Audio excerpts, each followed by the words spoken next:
बनाए हो तो कि एक व्यवस्था बड़ी गड़बड़ चली गई है। पहले हमारी अम्मा बड़ी बूढ़ी थी तो जैसे अम्मा मान ले आज अम्मा ही है, बड़ी बूढ़ी जब पति देव चंद 11 बजे आओ करें तो इंतजार ही करती थी कि ला रोटी कंत खा ले, जाने कैसे खाए। तो पहले की माताएं खाना नहीं खाती थी और आजकल एक व्यवस्था इतनी गड़बड़ चली गई जो मोबाइल वाली, कब इंतजार ही खत्म है वो आदमी को। सही कह रहे हो, हर की अम्मा तो करती है इंतजार हो तो ही ना अबे जहाँ पे मोबाइल ना है भाई तो इंतजार करे, और जहाँ पे तो मोबाइल है वो इंतजार का करे। बाएं तो भूख लगी पेट में, नहीं कहाँ हो तुम, आता हो ना आते यहाँ भूखन मरे जाते और ना आते ऐसी बताओ फिर हम खाए लें। तो आदमी तो कही दे तू अपनी पेट भर ले, तू खाए ले, हम आएंगे तय बजे आते रहेंगे। और ना बताओ अब कोई पति के बाद खाना करे तो खाता हूँ, अब कोई मतलब नहीं है तो गड्ढम गड्ढा चल रहा है सब।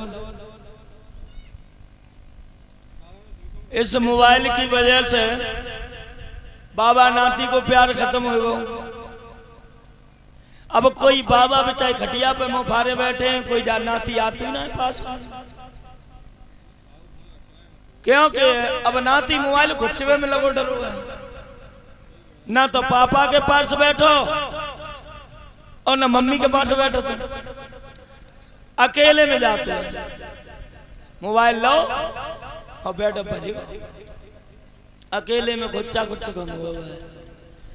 और बहुत से बच्चा तो मैंने ऐसे देखे हैं कि आंखों से आंसू निकलते लेकिन मोबाइल छोड़ना नहीं चाहते। व्हाट्सएप पापा, फेसबुक मम्मी, खुच्चा खुच खुच्चा खुच खुच्चा खुच। और हमसे छोटे छोटे बच्चे इतने एक्सपर्ट हैं कि हम मोबाइल में आजू कचुना कचू हो जाए तो पकड़े तो खुरपिया से फत्ता लल्ला देखिए नहीं जब का होगा, लेकिन हम नहीं जानते। लेकिन बच्चा आज बड़े खुश हैं, बच्चे जानते हैं। और बाबा का प्यार इसीलिए खत्म हो गया क्योंकि संस्कार मिलते दादा और दादी से। अब नाती नहीं बैठते दादा और दादी के पास में, तो संस्कार नाम की चीज नहीं है नातियों में, याद रखना। न कछु हो तो बड़े बूढ़े से तू तड़ा करने में टाइम नहीं लगता, गाली देने में टाइम नहीं लगता। पहले बाबा का प्यार जानते थे बच्चे, बिना बाबा के पास सोना जाते थे तो नींद ना आती। अब नाती, अब बाबा को नींद ना आती, पहले नाते ना आते थे। मम्मी पहले अच्छी बात है, मम्मी कोई समझाए तो समझाए करते, मम्मी कोई टाइम ना, मम्मी अलग अलग ही डरी है, पापा अलग अलग डरे, बच्चा अलग अलग डरो। इतना आदमी नहीं, इतने मोबाइल परिवार के अंदर, इतनी व्यस्तता हो गई कि परिचय जी एक दूसरे से बात करने के लिए भी अब परिवार में भी वक्त चाहिए, टाइम चाहिए, और वो वक्त नहीं मिल पा रहा है। बच्चों के पास बैठ के अच्छी बातें की जाए, बच्चों के पास बैठ के संस्कार वाली बातें की जाए। अब इतना वक्त किसी माँ के और किसी बाप के पास नहीं है जो बच्चों को दे सके। थोड़ा बहुत टाइम मिलता है तो वो मोबाइल में गुजर जाता है, और तभी तो वे पापा आपा को ना जानता। नहीं को कचू भाई तो बापू घरे आए में टाइम ना लगा तो हाल घरे आ देते।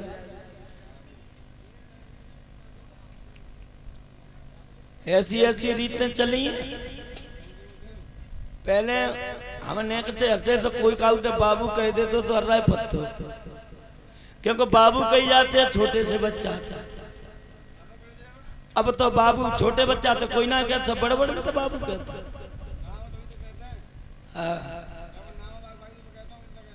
कल एक फोन आया मेरे पास सुबह, मैं कल बताने को भूल गया, तो अलीगढ़ से आया और फोन आया तो मैंने नहीं पहचान, मैं जानकारी नहीं तो मैं क्या पहचानूंगा।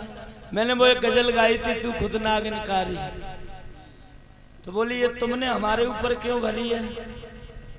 हमने कि तुमको बोल रही हो, हम अलीगढ़ से बोल रहे हैं, हमें ये डाउट होता है कि ये तुमने भरी। हमने कि तुम हमारे खानदान की, हमारी रिश्तेदारी की हो करना। फिर जब हम तुम्हें जानते नहीं तो तुम्हारे ऊपर क्यों भरेंगे कि शायद हमारे बाबू ने कह दी हो मारो बाबू। तो ये भी एक अंधविश्वास। अब अच्छी बीमारी चली है लोगों में, संस्कार नाम की चीज ही ना है, खत्म। भोजन ऐसे हो रहे हैं, परेशान समय। एक गड्डी को 1 लाख की डरी मिल जाए तो काम बन जाए। लेकिन जब तक बुजुर्गों के पास में नहीं बैठोगे और बड़े बूढ़े की सलाह नहीं मानोगे तो कितने भी बड़े हो जाना धोखा खाते रहोगे। ये पक्की बात है। क्यों? बच्चे जवानी में करते हैं जोश से काम और बड़े बूढ़े करते हैं होश से काम। बताएं, ट्रेन में 4 लड़का ठक्के होके आ रहे और ट्रेन में एक डब्बा में, हर डब्बा में खींचने वाली वो क्या कहते हैं जंजीर लटकी होती है। उस पर लिखा होता है कि कोई मुसीबत हो तो खींचो और मुसीबत ना हो तो काहे को खींचो। अब 4 लड़का थे, चारों बोले खींच दूं, एक बोला रुक जा पकड़ जाओ, बोले मन न मानो खींच लेता है। बोले देख इस पे क्या लिखा है 6 महीने की जेल 500 रुपया जुर्माना। बोले 500 ही तो होंगे लेकिन मन तो न मानो ने खींच लेंगे। चारों बोले थे मन न मानते तो खींच ले। पहले चंदा कर लो, अगर पुलिस आवे टीटी आवे तो वह पैसा दे देंगे ले जा, लेकिन मन तो न मानो मुँह तो जा जंजीर खींचवे को मन चल रहा है। अब इन्हें रुपया कर ले, चारों ने 250-250 1000 रुपया और एक की जेब में रख ले। बोले अब टीटी या पुलिस आवे ही भाई पकड़ा देंगे ले जा ले, लेकिन मन तो न मानो ने खींच लें दो। एक बोलो देख पैसा बच जाएंगे। जो बुढ़ा बैठो है कह देंगे जाने खींची, कौन सा कैमरा लगो इससे चेक कर लियो किन्ने खींची है। जो बड़ा बूढ़ा बैठो है सीट पे जाई को नाम ले देंगे कि जाने खींची। बड़े बूढ़े बोले लला हम बड़े बूढ़े आदमी हैं, हमें काहे को बिना मतलब में जेल दिखाओगे। बोले चुप रहो बेटे, अब तो खींचेंगे, अब तो ना जा बुढ़ा ही को लेना है, अब तो खींच नहीं है, अब तो जा बुढ़े को फंसवाना है। अब चारों नए दिमाग ना चल पाए, बिन्ने जंजीर खींच दी।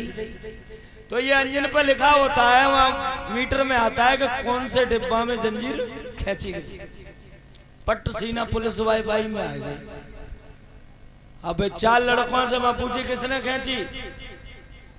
बोले साहब हमने खींची। किन्ने खींची? जब बुड्ढे ने खींची। बुड्ढे बोले बिच्चो जाने मार डाले, ये लड़का माने ना, इन्हें झूठो ना रखे दो, कोरे में झूठो रखे दो। बुड्ढे तुम तो बड़े बूढ़े हो 60 साल के और तुमने काहे खींची जी? बोले क्या करे लला मजबूरी आती है, यहाँ पे आपातकाल लिखी और मैं बड़ा बूढ़ा हूँ और जो 4 नौजवान है इनके आगे में पेश न गई तो मैंने खींच दी। मैं 1000 रुपया जाने निकाल के अपनी जेब में रख ले। मुसीबत में ही तो खींची जाती है, मैं तो बड़ा बूढ़ा हूँ। पुलिस वाला बोलो हाँ बाबा मुसीबत में ही खींची जाते हैं। कथाई से खींची 1000 रुपया में जा पे दबा दो। उनने चंदा करो सो बड़े बूढ़े ने 1000 रुपये निकलवा ले। चारों बोले मर गए, फंसवाए चाह रहे लेकिन जान तो 1000 रुपये ले ले। छावासी पीठ ठोकी बुड्ढे की और उन चारों को पकड़वा दिया। बोले चोरी करते हो? चारों ठक्के होके बुड्ढे की जेब काट ली, पैसे निकाल लिए। तुम चारों चलो जेल में। बेच चले गए। तो बड़े बूढ़े के दिमाग से हम तुम नहीं लग पाएंगे कि बड़े बूढ़ो क्या करेगो, वो भाई को मन जाने क्या करेगो। तो इसलिए जब तक बुजुर्गों के पास में नहीं बैठेंगे तब तक हमारे अंदर जो संस्कार हैं, परिवार चलाने की विधियां हैं, परिवार चलाने की नीतियां हैं, परिवार चलाने के नियम हैं, ये जब भंग हो जाएंगे तो परिवार में सिवाय कलेश के कुछ नहीं होगा। श्रोता बंधुओं, महाराज जब चले हैं